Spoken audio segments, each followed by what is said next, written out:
এটা মহা পরিবর্তন দেশের মধ্যে এসছে, আপনারা নিশ্চয়ই অনুভব করেন। সেটা অনুভব না করে উপায় তো নাই। এমন সব কাণ্ড হয়েছে দেশের ভেতরে যেটা 1000 বছরে আর হবে কিনা সন্দেহ। আমরা তার মধ্যে আছি, যে 1000 বছরের যে পরিবর্তন, সেই সুযোগ, সেই আবহ, এর ভেতরে আমরা আছি। এই যে একটা জোয়ার, এই জোয়ারের মধ্যে যদি আমরা ঢুকে পড়ি, চিন্তা করেন আমাদের কি পরিবর্তন সম্ভব। আমি আবারও বলছি, কিছুই পরিবর্তন হচ্ছে না। মেশিন ভাগা পড়ে আছে, যেখানে যেটা থাকার কথা সেটা নাই, ইত্যাদির মধ্যে শুধু একটা মহা সুযোগ পেয়েছি, এবং এটা আমার আপনার মাধ্যমে হচ্ছে। আমরা এই প্রবাহের মূল চালিকা শক্তি।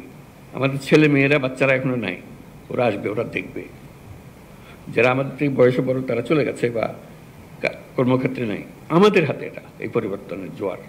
এই পরিবর্তনের আগের মুহূর্তে আমরা একরকম ছিলাম, এক জগতে বাস করতাম, মেনে নিয়েছিলাম সবকিছু যেভাবে আছে সেভাবেই হবে। একটা বালিশ যদি 1 লক্ষ টাকা দিয়ে কিনতে হয়, আমরা 1 লক্ষ টাকা দিয়ে কিনবো, ওইভাবে নিয়ম ওইভাবে করেছি। এখন তো হঠাৎ করে পাল্টে গেছে সবকিছু। সেই পরিবর্তনটুকু যে আমাদের জিম্মায় হচ্ছে, এই জিম্মাটা বদকার। কেউ এটা নির্দেশ দিয়ে কাউকে করাতে পারবে না, এবং আমি আপনি সেটা না করলে ওই মেয়াদ শেষ। পরে যারা আসবে তারা, ওরা তো করে গেছে, এগুলো এইভাবে করেছে, আমরা এভাবে করছি। আমরা কিন্তু বলতে পারছি না ওরা ওইভাবে করে গেছে, আমরা ওইভাবে করছি। ওদের যুগ শেষ, এটা আমাদের যুগ। এটা 1000 বছরের পরিবর্তন। এই 1000 বছরের পরিবর্তন আমাদের হাত দিয়ে হচ্ছে, আমাদেরকে সে সুযোগ করে দিয়েছে। এই সুযোগটা নেওয়া, এই সম্মেলনে বসে সেটুকু চিন্তা করা, আমরা কি করতে পারি।